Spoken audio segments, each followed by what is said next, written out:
या देवी सर्वभूतेषु मातृरूपेण संस्थिता नमस्तस्यै नमस्तस्यै नमस्तस्यै नमो नमः குருநாதாலுடைய சதாப்தி நடக்கணும் அப்படின்னு ஆரம்பித்த போதே மகாயாகம் பண்ணணும்னு ஒரு எண்ணமானது தோணிது.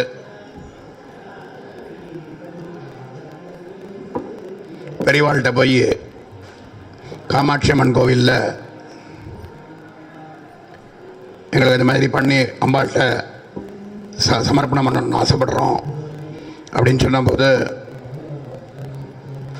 ஏகாந்தமாக இருக்கணும் உங்களுக்கு மகாயாகத்துக்கு. கோவிலில் இப்போ ரொம்ப மார்கழி மாதத்துலலாம் ஐயப்ப கும்பல்லாம் ஜாஸ்தி இருக்குது, இத்தனாலாம் நிறையா வந்துட்டுருக்கா, ஏகாந்தமாக அவங்களால பண்ண முடியாது, கோரிக்கையில் வச்சுங்கோ அப்படின்னார். இங்கே வந்ததுக்கப்புறம் வந்து ஒரு வாட்டி பார்த்தோம், மாமாவும் மணி மாமாவும் இந்த இடத்த சுற்றி காமிச்சார் எல்லா இடத்தையும். இதை வர ஒரு பெஸ்ட்டு பிளேஸ் நமக்கு இதை நடத்துறதுக்கு கிடச்சிருக்கவே முடியாது. ஏன்னா குருநாதா தீர்மானம் பண்ணிட்டா இங்கே நடக்கணும் அப்படின்னு. இப்போ ரீசண்டாக பெரியவாள்கிட்ட போய் பத்திரிக்கைலாம் வந்ததுக்கப்புறம் போய் சமர்ப்பணம் பண்ணி ஹைதராபாத்துக்கு போய் கொடுத்துட்டு வந்தோம். இங்கே போய் கொடுத்த உடனே என்ன காரியக்கிரமம் அப்படின்னு கேட்டார். இது மாதிரி மகாயாகம் பண்ணலான்னு சொல்லி விஷயங்களை சொன்னோம். பழைய இது மாதிரி விஷயம் சொல்லி மகாயாகம் பண்ணணும்னு போய் சொல்லிட்டு வந்ததுக்கப்புறம் என்னென்ன காரியக்கிரமம்னு கேட்டதில் இதையும் சொன்னோம். மகாயாகத்தினுடைய விஷயங்களை சொல்லி இதெல்லாம் சமர்ப்பணம் பண்ணோம் அப்படின்னு நினைக்கிறோம் அப்படின்னு. அப்போது சதஸ் வச்சிருக்கேன் அப்படின்றதையும் சொன்னோம். யார் யார் பேச போகிறான்னு கேட்டார். பெரியவாளை கேட்டது. சம்ஸ்கிருத காலேஜிலேருந்து சாஸ்திரிகள்லாம் கூப்பிட்ருக்கோம். மணி டிராவிடன்னு அவர் இருக்கார். கோடா சாஸ்திர சிஷ்யெல்லாம் எல்லாரும் வந்து சொல்கிறேன்னு சொல்லியிருக்கான்னு சொன்னோம். கோடா சாஸ்திரியில் பசங்க 2 பேர் இருக்காளே, அவளை கூப்பிட்டேலான்னு கேட்டார். அவள் இல்லாமல் இருக்காது, சதஸ்ஸு நிச்சயமாக கூப்பிட்டுருக்கோன்னு சொன்னோம். அந்தளவுக்கு பெரியவாளுடைய மனசில் நமக்கு ஒரு இடம் இருக்குது அப்படிங்கிறது நம்மளுடைய பெரிய பாக்கியம். கோடா சாஸ்திரிகளும் நம்ம அம்மா பூஜை பண்ண ஆரம்பித்து இந்த இடத்துல எவ்வளோ வருஷமாக சகசிரநாம பாஷ்யம், திஷதி பாஷ்யம், நாங்கள்லாம் சின்ன குழந்தைகள், நான் பாலாஜிலாம் 12-14 வயசு, அவர் 12 வயசு, நான் 14 வயசு வரும்போது 8 வயசுல என்ன வந்துன்றார். எனக்கெல்லாம் 14 வயசில் மந்திர உபதேசங்கள்லாம் ஆச்சு. சாருக்கெல்லாம் 21 நாள் அவருடைய குருவோட அவர் இருக்கிறதுக்கு ஒரு சக்கியம் கிடச்சிது, அந்த டைம் பாக்கியம் கிடச்சிதுன்னு சொல்லுவார். எனக்கெல்லாம் விளையாட்டிலேயே ஒரு 10 வருஷம் போயிடுது. விளையாட்டாக உபாசனை சொல்லி கொடுத்துருந்தா குருநாதா. சாஸ்திரிகளை கூப்பிட்டு பல விஷயங்கள், பாவன உபனிஷத் சொல்லியிருக்கார். அதுக்கப்புறம் விவேக சூடாமணி பூரா சொல்லி கொடுத்துருக்கார். பஞ்சதசி கிரந்தம் சொல்லி கொடுத்துருக்கார். அதுக்கப்புறம் சூத்திரம், இந்த சூத்திரங்களும் சொல்லி வச்சார். ஒரு பூஜையிலையும் சக்தி மகிம்னா ஸ்தோத்திரம் சொல்லி சார் அந்த இடத்துல ஒரு பூஜையிலையும் ஒன்று ஒரு ஸ்லோகத்தை சொல்லி சக்தி மகிம்னா ஸ்தோத்திரத்தை சொல்லி கொடுப்பார். அவர் காட்டின கருணை அப்படின்னா குருநாதா எல்லா விஷயங்களும் சொல்கிறதுக்கு நிச்சயமாக 2 பேரும் தம்பதியாக தான் வருவா. குமாரி மாமியும் சாஸ்திரிகளும் ஒரு வாட்டி கூட தனியாக பார்த்ததே இல்லை, தம்பதியாக தான் கிளாஸுக்கே வருவா. அது மாதிரி இருந்து எனக்கு தெரிஞ்சு 30 வருஷம் அவர்கிட்ட பாடம் கற்றுருக்கோம். 30 வருஷத்துக்கு மேலே அவர்கிட்ட தேனாம்பேட்டில் கிளாஸ் நடக்கும்.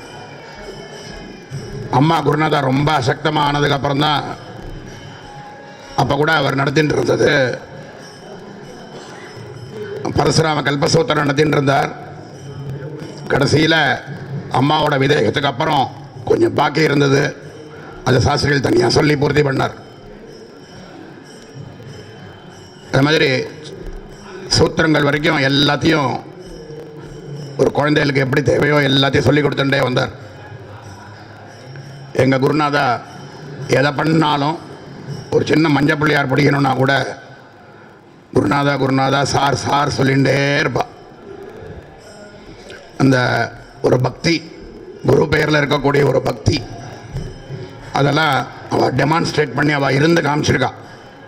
அதில் ஏதாவது ஒரு 1% நமக்கு வந்தால் கூட அவன் எங்கேயோ தூக்கிட்டோம் நம்மளை.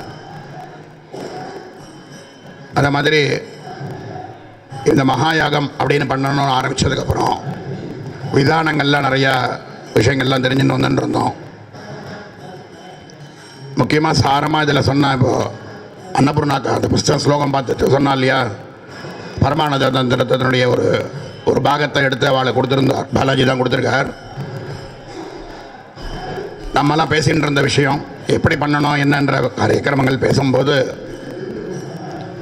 ரொம்ப சாதாரணமாக விஷயமாக தெரியலையே, ஆசைப்படுறோமே, இது மாதிரி ஒரு பெரிய மகாயாகம் அப்படின்றத ஆசைப்படுறோமே, குருநாதர் தான் நடத்திக்கணும் அப்படின்னு பிரார்த்தனை பண்ணிட்டு ஒரு கால் எடுத்து வச்சா தூக்கி விடுறா குருநாதா. முக்கியமாக இதில் சாரதமமாக இருக்கக்கூடிய ஒரு சில விஷயங்களை மட்டும் சொல்லி பாலாஜி சொல்லி பூர்த்தி பண்ணுவார். சாரதமம் அப்படின்னா இதில் குரு பக்தி தான். குருவுக்கு இந்த மாதிரி ஒரு சென்டனரி அப்படின்ற சந்தர்ப்பத்தில் பண்ணக்கூடிய ஒரு நல்ல சரியான ஒரு காரியம்தான் இது. மகாயாகம்ன்றது யஜ்யங்களுக்கு எப்படிலாம் நம்ம வந்து யஜ்யாதிகள் பண்ணுறோமோ, சோமயாகம், வாஜபேயம் அப்படின்னுலாம் யஜ்யாதிகள் எப்படி பண்ணுறோமோ, அது மாதிரி உபாசனையில் சொல்லியிருக்கக்கூடிய ஒரு யாகம் அப்படின்னா அது மகாயாகம். பஞ்சதேவதையினுடைய ஆராதனை, இவைகள் எல்லாம் எங்கே போய் பரியவசானம் ஆறுது அப்படின்னு பார்த்தா குருநாதாவில் தான் போய் பரியவசானம் ஆறுதுன்னு நல்லா தெரிகிறது. பஞ்ச தேவதைகள் ரூபமாக பஞ்ச விதங்களாக பார்த்துன்னு வந்தாலும் பஞ்சதிசை மந்திரத்தில் சொல்லியிருக்கக்கூடிய ஒரு சாரதமமான ஒரு விஷயத்தை இதில் சாரமாக வச்சுருக்கா அப்படிங்கிறதையும் அவளே எங்களுக்கு சொல்லி காமிச்சு புரிய வச்சுருக்கா. வரிவசியா ரகசியம் எங்களுக்கு சொல்லிக் கொடுக்கும்போதும் கோடாசாஸ்திரியில் இந்த விஷயங்கள் சொல்லிக் கொடுத்துருக்கார். 15 விதமான அர்த்தங்களில் ஒரு அர்த்தத்தில் முதல் அக்ஷரமாக இருக்கக்கூடிய ககாரமானது பிரம்மாவை குறிக்கிறது. 2வது அக்ஷரமானது வாமா அப்படின்னு சொல்லக்கூடிய வாமாஜேஷ்டா ரௌத்ரியில் பிரதமமாக இருக்கிறது. 3வது அக்ஷரமாக இருக்கக்கூடியது, முதல் கூட்டத்தில் இருக்கக்கூடிய 3வது அக்ஷரமானது விஷ்ணுவை சங்கேதமாக சொல்கிறது. அதனுடைய 4வது அக்ஷரமானது ஜேஷ்டா அப்படின்னு சொல்லக்கூடிய அதனுடைய சக்தியாக இருக்குது. அதுக்கப்புறம் இருக்கக்கூடிய 5வது அக்ஷரமானது ஹிருல்லேகை. இந்த ஹிருல்லேகையானது இஹ் இரு ஈ இம் அப்படின்னு இருக்கக்கூடிய 4 சவுண்ட்ஸாக சப்தங்களாக அது தெரிகிறது. அதில் இருக்கக்கூடிய முதல் 2 இஹ் இர்ன்னு சொல்லக்கூடிய ரேபம், அர்த்த ரேபகாரம். ஹகாரத்தினுடைய அர்த்த ஹகாரம், அதனுடைய அர்த்த ரேபம், இது ரெண்டும் சேர்ந்து சிவனும் சக்தியுமாக இருக்கு அப்படின்னு சொல்கிறார். ஆக பிரம்மா விஷ்ணு ருத்ரன் வாமா ஜேஷ்டா ரௌத்ரி அப்படின்னு சொல்லக்கூடிய 6 தத்துவங்களையும் பிரம்மா விஷ்ணு ருத்ரால் அவளுடைய சக்தியாக இருக்கக்கூடிய வாமா ஜேஷ்டா ரௌத்ரி அப்படின்றத சொல்லிவிட்டு அதுக்கப்புறம் ஒரு 2 சவுண்டு இருக்கு, இ இம் அப்படின்னு பாக்கி இருக்கு. ஹிருல்லே கையில் இருக்கக்கூடிய இஹ் இரு போக பாக்கி இருக்கக்கூடிய இ இம் அப்படின்னு இருக்கு. அது என்ன சொல்கிறது அப்படின்னா, இந்த பிரம்மா விஷ்ணு ருத்ரால் வாமாஜேஷ்டா ரௌத்ரி அப்படின்னு சொல்லக்கூடிய எல்லாத்தினுடைய சமஷ்டி ரூபமாக சாந்தாம்பிகா சமேத ஸ்ரீ காலாக்னி ருத்ரஹ அப்படின்னு காமிக்கிறார். அப்போது இதை வந்து பிரதகா தனித்தனியாகவே ஒரு நாமாவாகும், ஒரு அக்ஷரத்தையுமே தனித்தனியாக நாமாவாக சொல்லலாம்னு நாம ரூபார்த்தம்னே ஒன்று சொல்லியிருக்கார் வரிவசியால். நாமைக தேசார்த்தம் அப்படின்னு ஒரு அர்த்தம் வேறு சொல்லியிருக்கார். அது திருஷதியில் சொல்லும் பொழுது அதில் இருக்கக்கூடிய ஒரு அக்ஷரமுமே நாமைக தேசார்த்தம், அந்த நாமத்தினுடைய ஒரு ஏக தேசம்தான் இது அப்படிங்கிறதையும் காமிச்சிருக்கார். அதில் வாமாஜேஷ்டா ரௌத்ரியினுடைய சக்தியையும் சேர்த்துண்டு பிரம்மா விஷ்ணு ருத்ராள் அப்படின்னு சொல்கிறத தனித்தனியாக பிருத்தக் பிருத்தக்காகவும் காமிச்சு அவைகளுடைய சமஷ்டி ரூபமாக ஈ இம் அப்படின்னு சொல்லக்கூடிய காமகலையாக காமிச்சு அது இதனுடைய சமஷ்டி ரூபமாக இருக்கக்கூடிய சாந்தாம்பிகா சமேத ஸ்ரீ காலாக்னி ருத்ரஹ அப்படின்னு காமிக்கிறார். இந்த பிரயோகத்திலையும் பார்த்தோம்னா இந்த மேலே ஒரு கலசம் வச்சுருக்கோம் பாருங்க. இங்கே கீழே வச்சுருக்கிற 5 கலசத்துக்கு தவிர மேலே ஒரு கலசம் ஒன்று இருக்குது. அது சாந்தாம்பிகா சமேத ஸ்ரீ காலாக்னி ருத்ரஹன்னு ஆவாகனம் பண்ண சொல்கிறார்.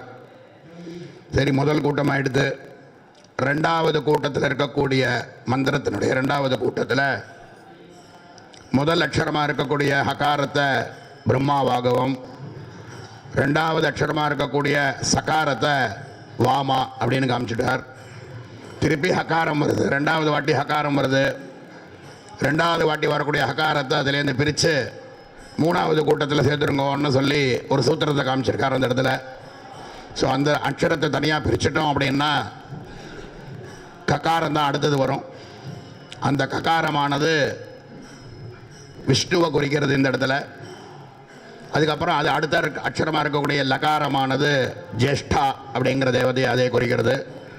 3வது பாக்கி இருக்கக்கூடிய அக்ஷரமானது ஹிருலேக தான் பாக்கி. அது பூர்வவத்து முதல் இதுக்கு சொன்ன மாதிரி, முதல் கூட்டத்தில் சொன்ன மாதிரி இஹ் இருங்கிறது சிவனும் ரௌத்ரியமாக எடுத்து அப்படின்றத காமிச்சிட்டார். பாக்கி இருக்கக்கூடிய இ இம் அப்படிங்கிற சொல்லக்கூடிய காமகலையானது சமஷ்டி ரூபமாக இருக்குது அப்படிங்கிறதையும் காமிச்சிட்டார். இந்த ஹகாரத்தை 2வது கூட்டத்தில் வரக்கூடிய 2வது ஹகாரத்தை விட்டோமே, அதை 3வது கூட்டத்தில் சேர்த்தோம் அப்படின்னா அது முதல் அக்ஷரமாக வச்சுட்டோம் அப்படின்னா 2வது கூட்டத்துக்கும் 3வது கூட்டத்துக்கும் பேதமே இல்லை, அதே தான். அப்போது 2வது கூட்டத்துக்கு சொன்ன அதே அர்த்தம் தான் அதுக்கும் அப்படின்னு அர்த்தம் காமிச்சிருக்கார். இப்படியாக சுத்த பஞ்சதசி மந்திரத்தையே வாமாஜேஷ்டா ருத்ரி பிரம்மா விஷ்ணு ருத்ரால் அதனுடைய சமஷ்டி ரூபம் அப்படின்னு சொல்கிற மாதிரியும் இதனுடைய மொத்தமாக 15 அக்ஷரத்தினுடைய மொத்த அக்ஷரமுமாக சேர்ந்தும் ஒரே அர்த்தமாக நம்ம புரிஞ்சுக்கணுன்னா அதை எப்படி புரிஞ்சுக்கிறதுன்னு பார்த்தோம்னா குருநாதால்னு புரிஞ்சுக்க வேண்டியதான், ஆத்மஸ்வரூபம்னு புரிஞ்சுக்க வேண்டியதான். பாவாத்வைதம், பாவத்தில் அத்வைதமாக இருக்கலாம், நான் குருணா அப்படின்னு சொல்லிவிட்டார். இருந்தாலும் தத்துவரூபமாக பாவிக்கும் பொழுது 4 ஆத்மஸ்வரூபமாக தான் குருநாதால் தியானிக்கணும். ஆனால் பிரத்யட்சமாக நேராக பார்க்கும் பொழுது பேதமாகத்தான் பார்க்கணும், நமஸ்காரம் பண்ணித்தான் ஆகணும், அப்போ தான் ஞானமானது சித்திக்கும். இருந்தாலும் மந்திரங்கிறது வேறு இல்லை, 4 ஆத்மஸ்வரூபமானது வேறு இல்லை, பரதேவதை சொல்லக்கூடிய தேவதையானது வேறு இல்லை, குருநாதால்னு சொல்லக்கூடியவா தேவதையை தவறையோ மந்திரத்தை தவறையோ வேறு இல்லை அப்படிங்கிறத பிரத்யட்சமாக தெரிஞ்சுக்கிறதுக்கு எவ்வளவோ உபாசனைகள் இருந்தாலும் அதை இந்த மாதிரியான மகா யாகங்களில் பண்ணும் பொழுது பிரத்தக்காக தனித்தனியாக நமக்கு தெரிகிறது. ஆக கலெக்டிவாக இந்த யாகத்தினுடைய லட்சியம் அப்படின்னா நம்ம கற்றுன்றதை குருநாதாளுக்கு சமர்ப்பணம் பண்ணுறதுக்கு இது ஒரு பெரிய பாக்கியம். இதை விட ஒரு பாக்கியம் நமக்கு அவளுக்கு கொடுத்த வித்தியையை, அவள் நமக்கு சொல்லிக் கொடுத்த வித்தியையை திருப்பி அவளுக்கே சமர்ப்பணம் பண்ணுறது தவிர வேறு எதுவும் நம்மளால் வேறு ஒன்றையும் சக்கியத்தை காமிக்கவே முடியாது. நம்ம குருநாதாளுக்கு ரொம்ப பிடிச்சவர் கோடா சாஸ்திரிகள். ஏன்னா பார்த்தாலே அப்படியே ஒரு உடனே பிரசன்னமாகிடுவார். சாஸ்திரிகளுக்கும் அதே மாதிரி உண்டுங்கிறது எங்களுக்கு பழகின ரீதியில் எங்களால் புரிஞ்சுக்க முடிஞ்சது. அவர் இவ்வளோ பேரை இவ்வளோ அழகாக தயார் பண்ணி அவருடைய சிஷ்யர்கள் அவருடைய பிரசிஷ்யர்கள் எல்லாரும் பார்க்கும்போது பரம்பரை அப்படியே அவிச்சின்னமாக போயின்னு இருக்கு அப்படிங்க பார்க்கும்போது எங்கள் குருநாதா இன்றைக்கி பார்த்தான்னா ரொம்ப சந்தோஷப்படுவா. அந்த மாதிரி இது அவிச்சின்னமாக மேலே மேலே நடந்துன்னு இருக்கணும். குருநாதாளுடைய பிரசாதத்தினால எல்லாரும் ஆனந்தமாக அந்த சம்பித் ரூபத்தை ஞான ரூபமாக புரிஞ்சுக்கிறதுக்கு குருநாதாளுடைய கடாட்சமானது நமக்கு கிடைக்கணும் அப்படின்னு பிரார்த்தனை பண்ணிட்டு இங்கே வந்திருக்கிறவா எல்லாருக்கும் எங்களால் முடிஞ்ச ஒரு கைங்கரியம் ஒரு கௌரவிக்கணும் அப்படின்னு இருக்கும். அது கொஞ்சம் அவசியம் ஏற்றுக்கணும். பாலாஜி தேங்க்ஸ் சொல்லி பூர்த்தி பண்ணுவார்.